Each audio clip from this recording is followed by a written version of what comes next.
और आज वही भाजपा।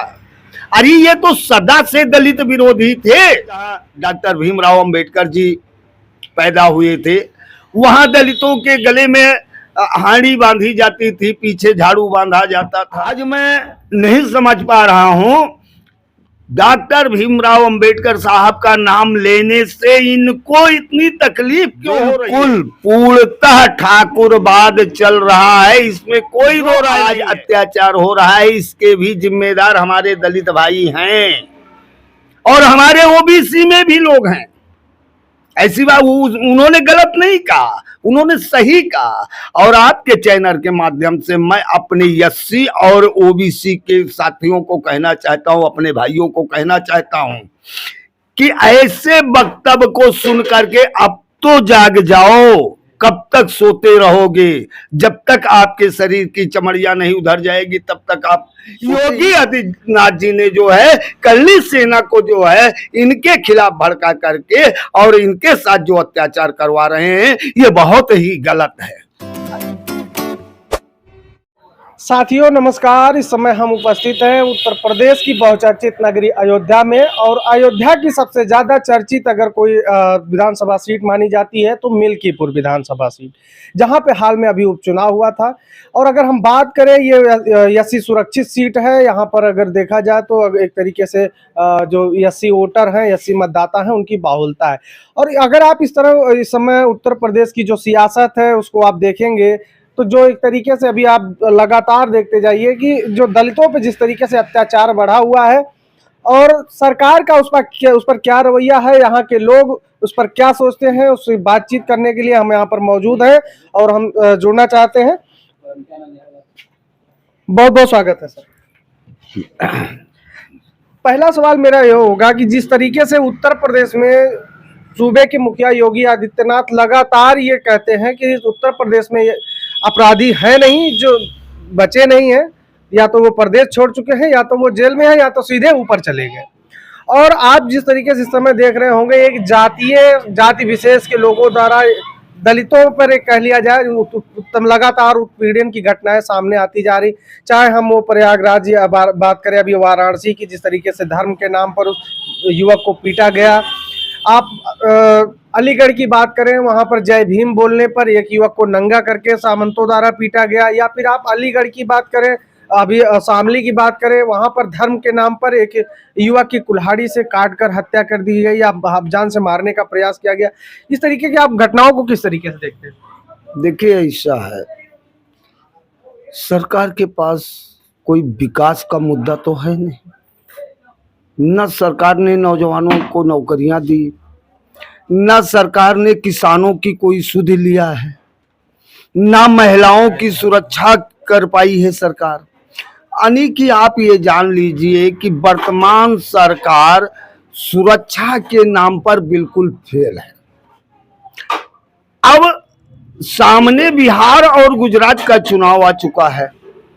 जब इनके पास कोई मुद्दा नहीं बचा है तो ये विपक्ष का ध्यान भटकाने के लिए जो है ये एक जातीय उन्माद फैलाने की कोशिश कर रहे हैं।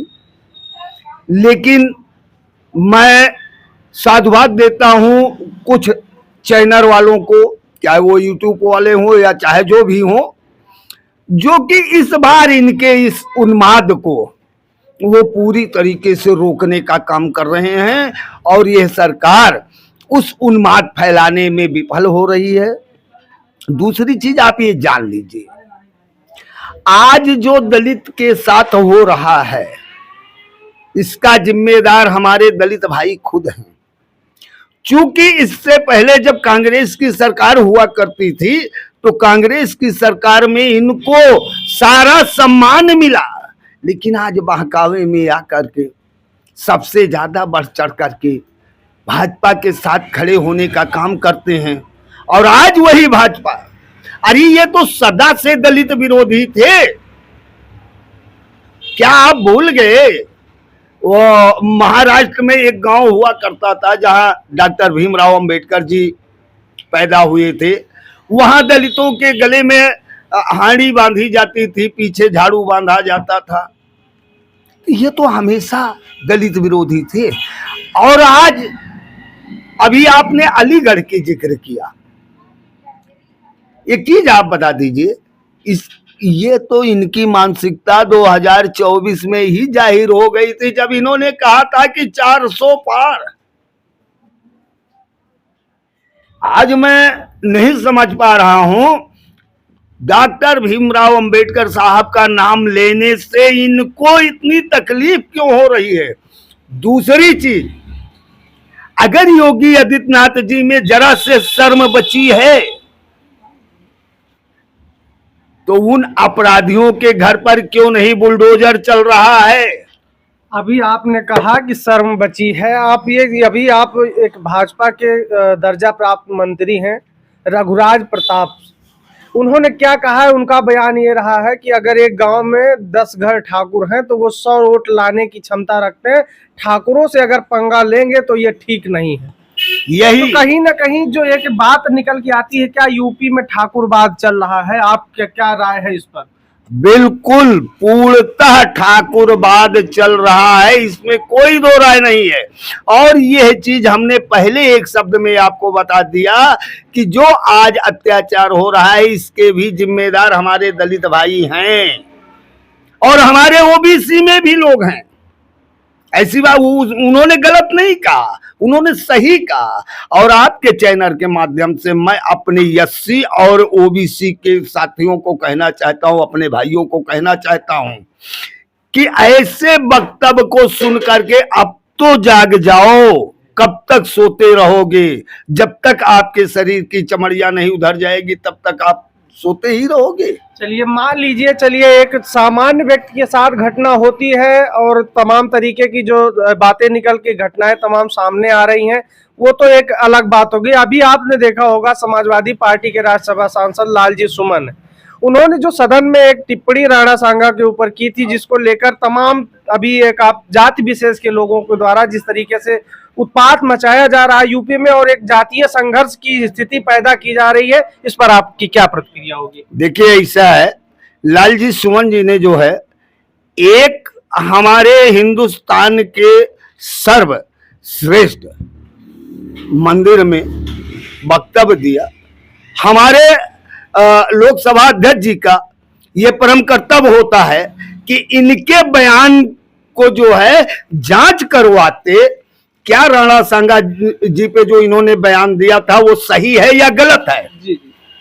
लेकिन ओम बिरला जी ऐसा ना कर करके उसको जैसा भी उन्होंने किया हो, लेकिन योगी आदित्यनाथ जी ने जो है करनी सेना को जो है इनके खिलाफ भड़का करके और इनके साथ जो अत्याचार करवा रहे हैं ये बहुत ही गलत है। इससे न्यायिक प्रक्रिया कमजोर की जा रही है। अगर सुमन जी ने गलत बोला था तो इनके ऊपर मुकदमा दर्ज करवा करके और इनको जेल भिजवाने का काम करते, तब तो हम जानते कि इनको न्यायालय पर भरोसा है। कहीं ना कहीं आपका कहने का मतलब एक संवैधानिक तरीके से भी इस मामले को जो है निपटाया जा सकता था। आप एफआईआर करते, आप उनके ऊपर मुकदमा करते, जो भी होता उसके तथ्य सामने आते, जो भी होता एक न्यायिक प्रक्रिया के तहत। लेकिन जिस तरीके से इस तरीके से जैसे कोई जीभ काटने की धमकी दे रहा है, कोई गर्दन काटने की धमकी दे रहा है, कोई गोली मारने की धमकी दे रहा है, इस तरीके की और एकत्र होकर जो जहां पर एक तरीके से अस्त्र शस्त्र प्रदर्शन पर भी कहीं ना कहीं प्रतिबंध है, आप खुला तलवारें लहराई जा रही हैं और लगातार चुनौती प्रशासन को दी जा रही, तो ये चुनौती प्रशासन को इनके पास इतनी क्षमता आई कैसे ये चुनौती देने के लिए? क्या इसमें जैसे लगातार समाजवादी पार्टी के लोग या जो विपक्ष है तमाम लोग आरोप लगा रहे हैं, कहीं ना कहीं इसमें योगी आदित्यनाथ की सहमति, इस पर आप क्या कहेंगे? पूर्णता सहमति है, नहीं तो जिस तरीके से अस्त्र शस्त्र का प्रदर्शन हुआ था उसमें करीब 7-8 हजार ठाकुर इकट्ठा हुए थे। अब मैं आपके चैनल के माध्यम से सीधा उसी पे चला जाता हूं जो जात के लोग इकट्ठा हुए थे। 7-8 हजार लोग इकट्ठा हुए थे। इन सारे लोगों के ऊपर वैधानिक कार्रवाई होनी थी। जिस चीज को पाबंद सरकार किया हो और उसी को हम खुलेआम कर रहे हैं, तो ये तो सही है कि जब तक सत्ता का सहयोग नहीं मिलेगा तब तक हम उसको ऐसा नहीं कर सकते। अभी आपने देखा होगा जो नेहा सिंह राठौर एक लोक गायिका हैं, एक कवि हैं, उन्होंने जो वक्तव्य दिया था उनके ऊपर राष्ट्रद्रोह का मुकदमा दर्ज हो गया। मतलब अगर सवाल उठाने पर मुकदमा दर्ज हो रहा है, एक वक्तव्य देने पर मुकदमा दर्ज हो रहा है, लेकिन कहीं ना कहीं नंगी तलवारें और इस तरीके से किसी को मारने, काटने और प्रताड़ित करने की धमकी मीडिया से या सोशल मीडिया के माध्यम से खुली दी जा रही है, और इस पर सरकार मौन साधे हुए इसको किस तरीके से आती है? देखिए, ऐसा है, सरकार जो है ऐसे ही लोगों को संरक्षण देती है। जो व्यक्ति सरकार के गलत कामों को उजागर करेगा उसके ऊपर मुकदमा ही कायम करवाया जाएगा। मैं नेहा सिंह राठौर के साथ हूं, उन्होंने कोई गलत नहीं कहा है। सत्यता यह है कि अगर उन्होंने गलत कहा था तो उस वीडियो की जांच होनी थी, उसमें कितने शब्द गलत थे। अगर शब्द गलत थे तो उनके खिलाफ FIR तब होती। कोई जांच हुई? कोई जांच नहीं हुई। हजरतगंज थाने में सीधा FIR हो गया। आप ये ध्यान दे लीजिए, 2014 से लेकर के आज तक विपक्ष की आवाज ही तो दबाई जा रही है इस सरकार में। और क्या हो रहा है? और कुछ आपको दिखाई दे रहा है? अरे जरा आप सोचिए, इतना बड़ा 42 जवान हमारे शहीद होते हैं, जिस समय विपक्ष के नेता राहुल गांधी केवल इतना पूछते हैं कि इतनी भारी मात्रा में RDX आया कहां से, तो उन्हें पप्पू कहा जाता है। ये क्या है? अभी आप पहलगांव को देख लीजिए, पहलगांव कांड पर मतलब नरेंद्र मोदी जी को बिहार में चुनावी जनसभा करने के लिए फुर्सत है, लेकिन पहलगांव में जो हमारे यात्री मारे गए हैं, जो घायल हैं, उनसे मिलने के लिए इनको मौका नहीं है, लेकिन उनसे मिलने के लिए राहुल गांधी को मौका है। मतलब आपके एक शब्द में कहा जाए तो भारतीय जनता पार्टी और उनके नेताओं में जो न्यायिक चरित्र होता है वो मर चुका है। बिल्कुल मर चुका है। और सत्यता तो ये है, मैं अपनी राय दे रहा हूं, मेरा जहां तक, चूंकि आज तक उस मामले में जो हमारे 42 जवान शहीद हुए हैं, उसमें कोई न्यायिक जांच, कोई प्रक्रिया नहीं हुई है। इसलिए मुझे शंका लगता है कि उसी तरीके से ये भी एक साजिश है, ये आप जान लीजिए। चलिए, मैं इस समय जैसा कि आपने देखा, मैं मिल्कीपुर तहसील मिल्कीपुर विधानसभा सीट पर मौजूद हूं, और यहाँ पर जो तमाम जो चर्चाएं हैं, चौक चौराहे पर जो चर्चाएं हैं इस समय सामने निकल के आ रही, कहीं ना कहीं जो एक सच्चाई है, एक जो धरातल पर यहाँ पर लोगों के बीच में चल रही है, उसमें देखने को आपको मिल रहा होगा। कहीं ना कहीं जो सरकार की एक मंशा पर लगातार सवाल खड़े होते हुए नजर आ रहे हैं। फिलहाल इस खबर पर आपकी क्या प्रतिक्रिया है, कमेंट बॉक्स में जरूर बताइएगा। आज की इस वीडियो में इतना ही, मिलते हैं किसी अन्य वीडियो में, तब तक के लिए नमस्कार, धन्यवाद।